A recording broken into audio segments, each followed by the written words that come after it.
Welcome back to Bet on the Side, the show that knows what love is. It's watching Big Brother 24/7, and I must remember to tell that bloke from Foreigner that I know. Right, anyway, thanks, Judy. It would appear that love, or lack of it, has had a lot to do with this week's nominations. And joining me now is a woman who can tell us what the celebs are thinking without them even moving their lips. She is to body language what Julie Goodyear is to leopard print and cigarettes. It's just Judy James. A little piece of nicotine chewing gum, I am. Yeah.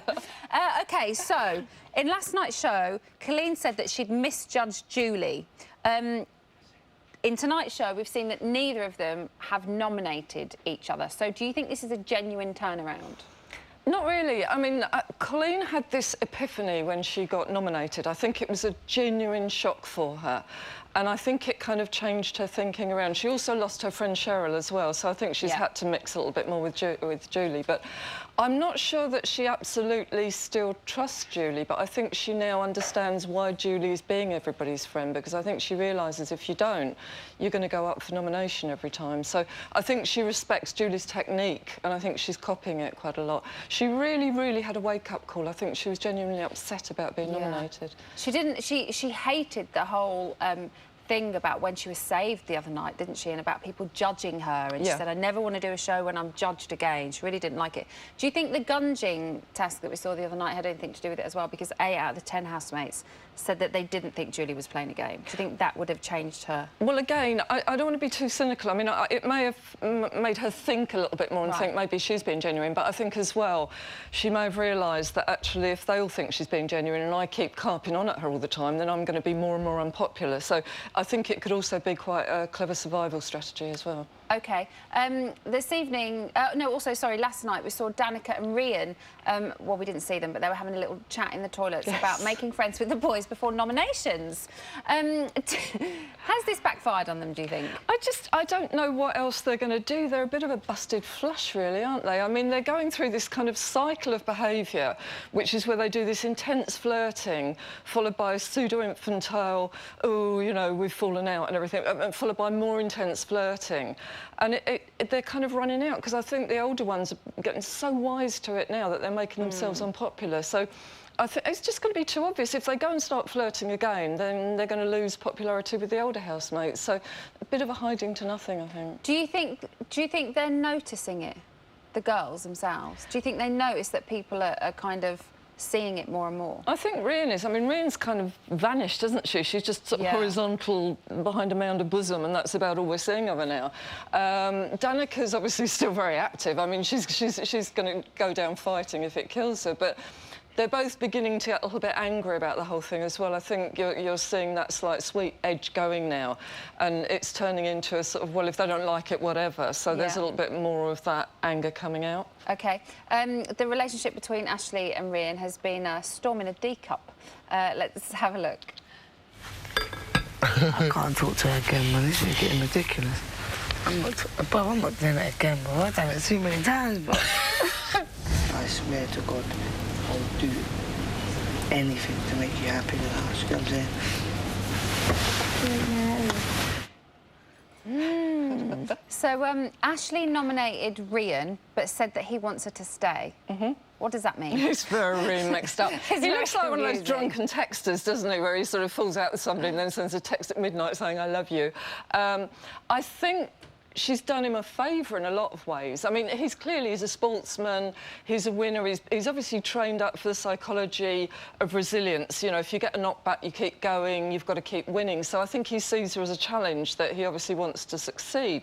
But it's also helping him to bond with the boys as well. I don't know if you saw the situation's body language there, but he was fully splayed out on the bed, and they were obviously having this sort of rebooting their machismo thing.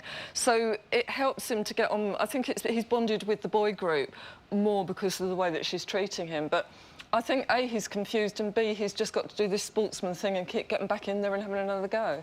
You kind of just want him to just stop, though, don't you? Yes, because he's just going on and on and on with it, and it's like, she doesn't want to know. Yeah, just kind of step away. It's like judo for him. And, like, leave her be. Like, Move away from the bed. Step away from the really pretty girl. OK, so Danica was nominated, we saw this evening, for being a superstar at flirting. Let's take a look. Hey, you look silly. No, you look silly. You look silly doing that. You look silly. Get off me. Don't touch me. I don't want you to touch me. Yo, fuck you. I'm putting your hair in fucking ponytails. I don't want you to put them in ponytails. Yo, fuck you. Like, fuck you. Where's this from? Don't touch me. Oh. See? Did you like that? Did you like that? Did you like that? You didn't like it, did you, sucker? Listen, if you were single,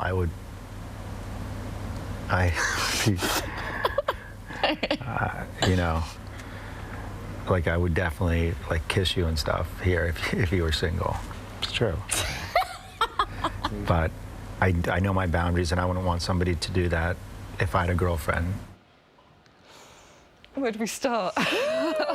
OK, so she often refers to the prince and the situation as her best friends. So do you think her body language reflects that? No, that they're best friends? No, not. I mean, goodness no. I mean, she's just flirt, full-on flirting. I mean, all of that play fighting that she was doing in the situation. I mean, that's part of the sexual flirting. You're exploring and seeing what areas you can touch. But don't you love the way she said, "Don't touch me"? This is the woman that stood and grabbed his nipples and tuned them like a radio.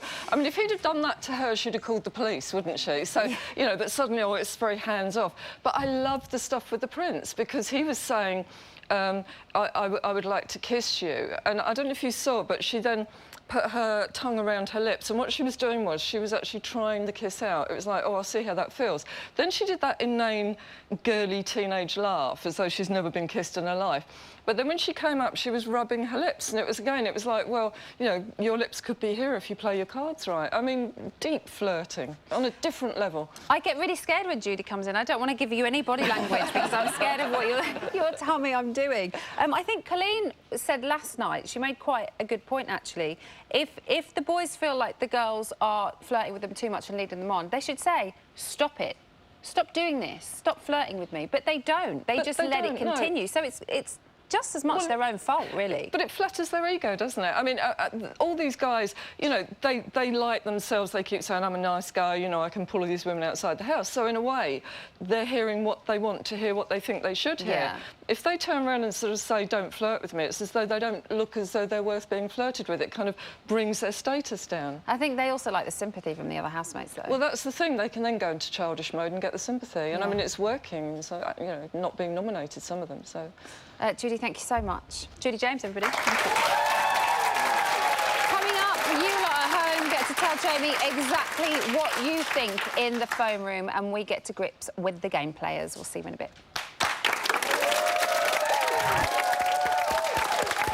Welcome back to Big Brother's Fit on the Side. Oi, you, come here. I want a quick word, right? Just give me a straight answer.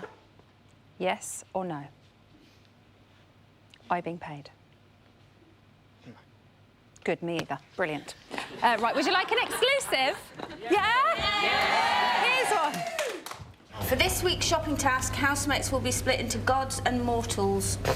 Gods will live in the life of luxury on Mount Olympus, whereas mortals will toil away down on Earth.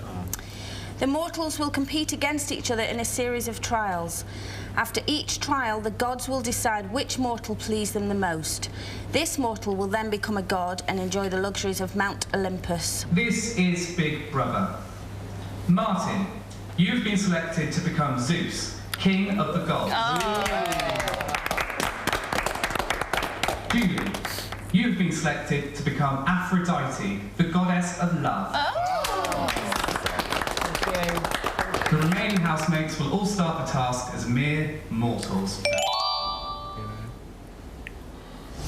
Welcome to Mount Olympus. As gods, Big Brother has provided you with an all-seeing eye. Through this eye, you will be able to watch over the mortals down on Earth. However, you are not permitted to let the mortals know that you have this power. You did it, girl! I love you! It's just my mate. It's Janet. She's coming. That's right. It's phone room time. I feel like Julian Clary having private time with his dogs. No, obviously I don't mean that the callers are dogs, or indeed, well, actually, you're a dog. Moving on. Tonight's banned words are you all right?